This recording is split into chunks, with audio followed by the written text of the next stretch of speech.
Well, welcome back again this week.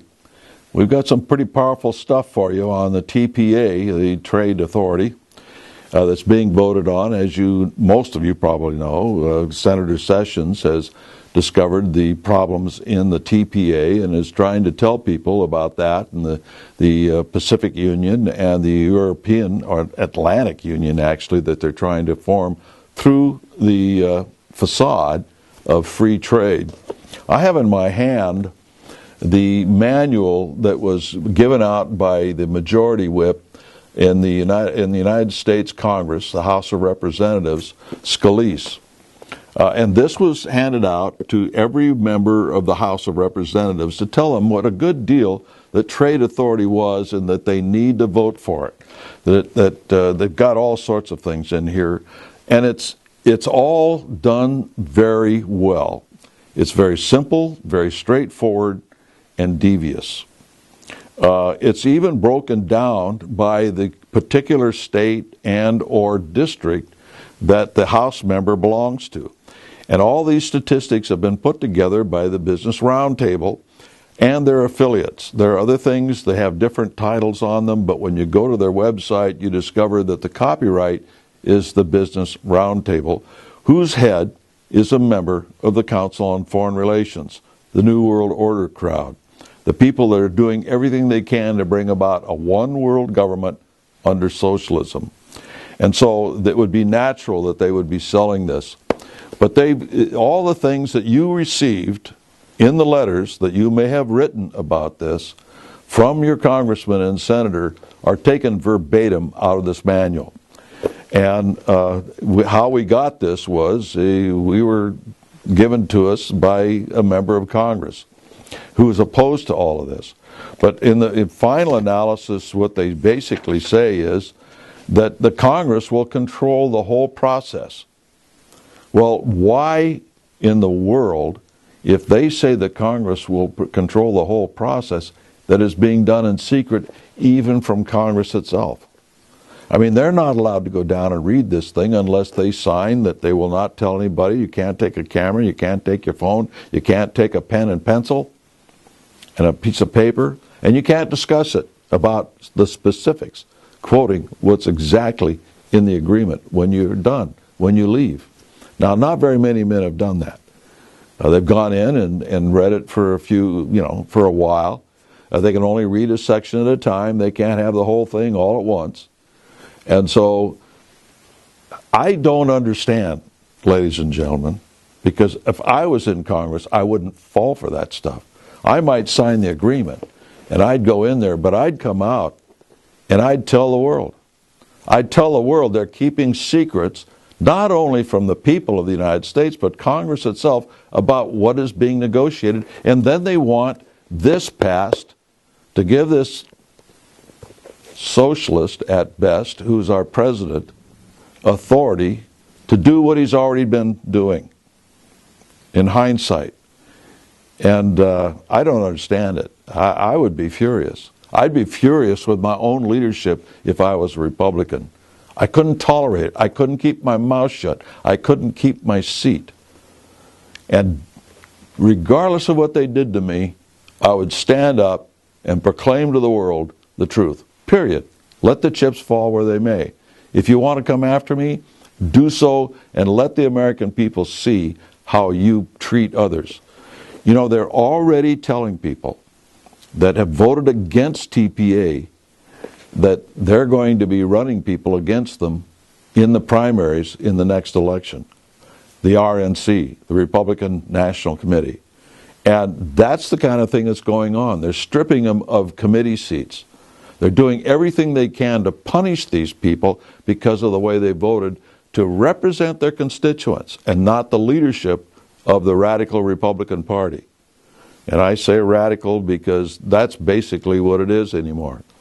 It is no longer, never actually was, the representation of constitutional leadership in this country. Conservative, okay, but what is a conservative today? Nobody can really define it anymore. I look upon myself as a constitutionalist, not a conservative. And so what they're doing with this is they prepared them And what you got in your letters were the things that were in this. Interestingly enough, it has been 2 votes, hasn't it? It has been a vote on the TPA. At the same time, it's been a vote to assist those individuals who lose their jobs due to this great jobs-producing bill. If these trade agreements, TPP and TTIP, are so great that they're bringing jobs to the back home or creating them within our confines, whatever they say that these jobs, where these jobs are coming from, why do they need to have an assistance bill to help those that are going to lose their jobs due to these trade agreements? And here's another one in this morning's Wall Street Journal. The headline says, GOP leaders eye steel aid as lure for support on trade. In other words, they're talking, and McConnell in the Senate is saying, well, we probably are going to need a bill to help our steel industry because the steel industry is hurting, and it's going to hurt even more as a result of these free trade agreements that's going to bring more industry to the United States. I mean, they talk out of both sides of their mouth. Everything is illogical, and they still have these people voting for it. If it's bringing jobs, why do you need aid to help people that are going to lose their jobs? If it's going to help industry, why do you need aid to help our industry? Because it's going to hurt them even more due to these free trade agreements. It's crazy. It's double speak. And so many people have fallen for it. It gets further complicated when you realize, for instance, out of the Global Times, here's an article, that China and South Korea have agreed to a free trade agreement. And it says China-South Korea agreement set to boost their gross national products. Now, we have a free trade agreement with South Korea already. Now, with them having a free trade agreement with China, if in the future we had any sanctions against China, we couldn't uphold them because South Korea could get all of that and then give it to China. And yet South Korea is supposedly on our side. It's an ally, right? And North Korea is on China's side, and it's not an ally. You see how mixed up this starts to be with all this free trade business? Hey, we're for free trade. But that's where government is not involved. If government is involved in trade, it is no longer free trade. It can't be. Government's involved. You've got regulations and everything else involved. Forget it. That's not what we should think of as free.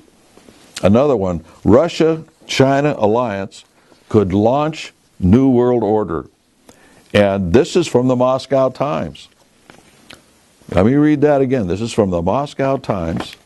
And it says, the title, Russia-China alliance could launch New World Order. And what they're trying to do is establish a greater alliances between China and Russia. Now, that's been going on all the while. We in the John Birch Society have been saying this for a long, long time, that this China-Russia split is a phony. Always has been a phony. I won't elaborate on that because we're running out of time. But here's another one. Eurasian Silk Road Union. Eurasian Silk Road Union towards a Russia-China consensus. And this is from The Diplomat, which is an information on knowing the Pacific Rim area and that sort of business. All we're saying is that this is so clouded, and it makes no sense, really, when you look at it, except for one thing. And the one thing we always have to keep in mind, so that we can cut through all this fog and understand what's really happening. And that is, they want a new world order. They want to integrate the entire world into one government under socialism. And the leaders of that will be the United States, China, and Russia in a triumvirate.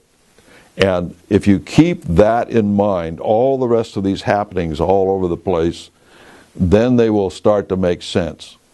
They're trying to get to busy our minds reading about this little conflict and that little conflict and what's happening over here and what's happening over there, getting all confused, and everybody sometimes are they're friends and they're enemies and they're friends again. They're terrorists, no, they're terrorists, and these are moderates, and all the rest of that stuff.